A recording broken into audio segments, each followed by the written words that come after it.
नमस्कार, स्वागत है आपका न्यूज एट 6 का ये वक्त है और मैं हूं आपके साथ राहुल सिन्हा। बेंगलुरु में विपक्ष की बैठक होने वाली है जिसमें कांग्रेस समेत 26 दल शामिल होंगे।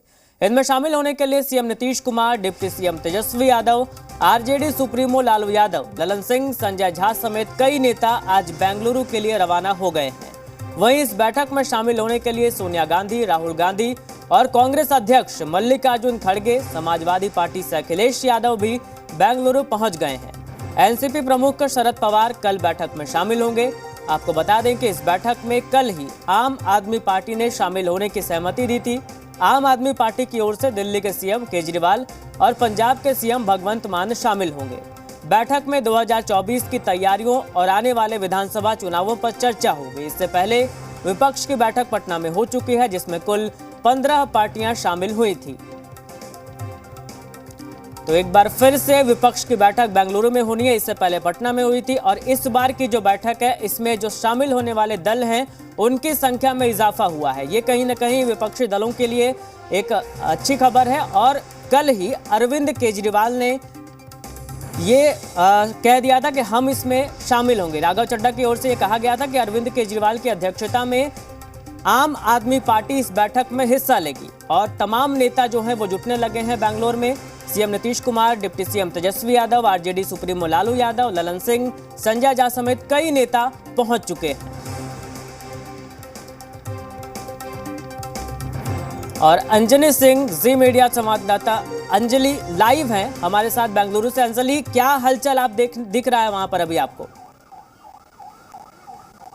देखिए, आपको सीधे तस्वीरें दिखाते हैं। लगातार यहाँ काफिला जो है नेताओं के पहुंचने का आ रहा है और अभी अभी यहाँ पर आदित्य ठाकरे पहुंचे हैं। ये उन्हीं का काफिला है। एस्कॉर्ट की तमाम गाड़ियाँ यहाँ पर पहुंची हैं। इससे पहले पश्चिम बंगाल की मुख्यमंत्री ममता बनर्जी यहाँ से गुजरी और उसके अलावा हेमंत सोरेन यहाँ पहुँच चुके हैं। राहुल गांधी, सोनिया गांधी भी यहाँ तकरीबन 3:30 के करीब पहुँच गए थे। और अब जो एक इनफॉर्मल आप कहें एक ओपनिंग की जाएगी इस पूरी बैठक की, जिसमें सोनिया गांधी और राहुल गांधी मौजूद रहेंगे। जो हमको जानकारी मिली है कि सोनिया गांधी की तरफ से एक पूरी मीटिंग को लेकर जो एजेंडा है उस पर भी एक ब्रीफ दिया जाएगा। तमाम जो यहाँ विपक्षी दल के नेता मौजूद होंगे और ऐसे में आपको हम ये तस्वीर भी दिखाते हैं। देखिए, आज ये इस तरह के जो पोस्टर्स हैं ये पूरे बेंगलुरु शहर में आपको दिखाई देंगे, जिनमें तमाम जो विपक्षी दल यहाँ पर इकट्ठे होने वाले हैं। 26 दलों की स्वीकृति मिली है और वो सभी 26 दलों के जो नेता हैं उनके पोस्टर्स यहाँ पर चस्पा किए गए हैं, सबकी तस्वीरें हैं और एक संदेश दिया जा रहा है कि यूनाइटेड वी स्टैंड,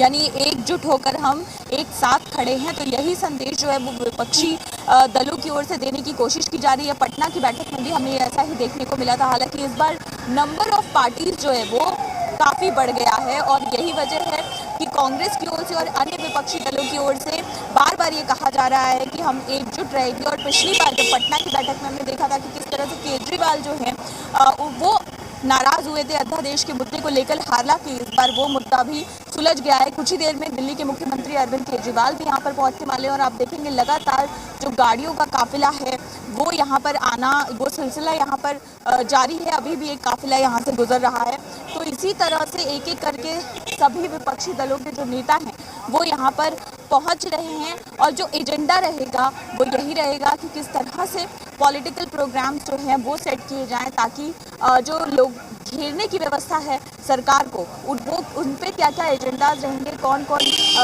किन किन रणनीतियों पर चर्चा की जाएगी। इसके अलावा एजुकेशनल प्रोग्राम्स की आंदोलन जो है वो किस तरह से इस साझा आंदोलन एक तरह से विपक्ष खड़ा करने की कोशिश करेगा सरकार के खिलाफ। और आप देखेंगे कि यहाँ पर ये इसी तरह से जो तमाम नेता हैं उनका काफिला जब यहाँ पहुँचता है तो हलचल जो है। जी अंजलि, आप बने रहे हमारे साथ।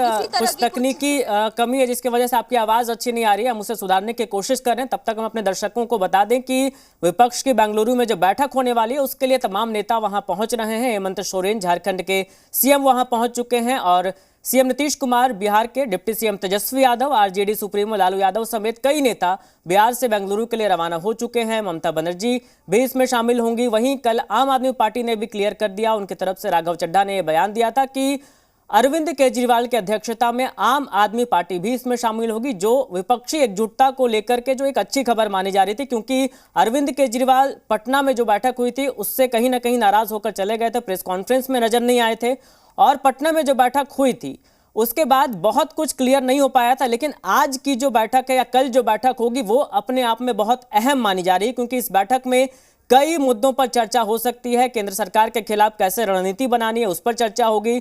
उसके अलावा कई ऐसे मुद्दे हैं जैसे सीट शेयरिंग हो या फिर कहां पर जो लोकल पार्टीज हैं, जो स्थानीय नेता हैं, उनको तवज्जो देनी है। इन सारे मुद्दों पर चर्चा हो सकती है, इसलिए बेंगलुरु की जो बैठक है वो बहुत अहम मानी जा रही है। अंजलि, ये बताइए कि पहले तो पटना में भी बैठक हो चुकी है और उस बैठक के बाद जब प्रेस कॉन्फ्रेंस की गई थी तो बहुत कुछ सामने नहीं आया था, लेकिन आज और कल की जो बैठक होने वाली है इसको बहुत खास माना जा रहा है। तो कैसे ये दोनों बैठकें अपने आप में अलग हैं और कितना खास है कि इन मुद्दों पर विशेष रूप से आज चर्चा हो सकती है और कल चर्चा हो सकती है?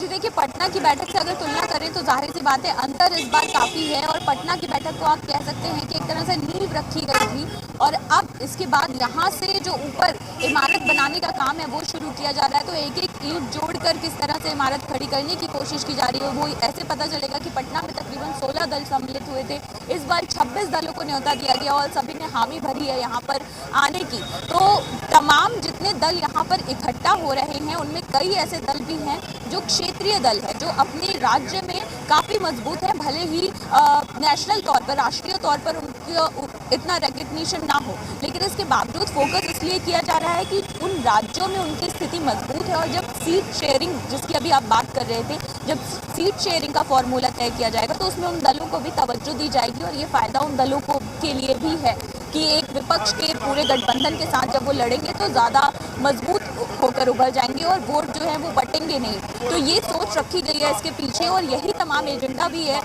जो इस बैठक में तय किया जाएगा। इसके अलावा एक मुख्य बात ये भी है कि इस बैठक में ये भी तय किया जाएगा कि ये जो नया महागठबंधन बन रहा है क्या इसका कोई नया नाम होना चाहिए, उस पर भी लोगों से सुझाव मांगे गए हैं। इसके साथ ही ईवीएम को लेकर जो लगातार शिकायतें विपक्ष करता रहा है उसके रिफॉर्म्स को लेकर भी इस पूरी बैठक में चर्चा की जाएगी।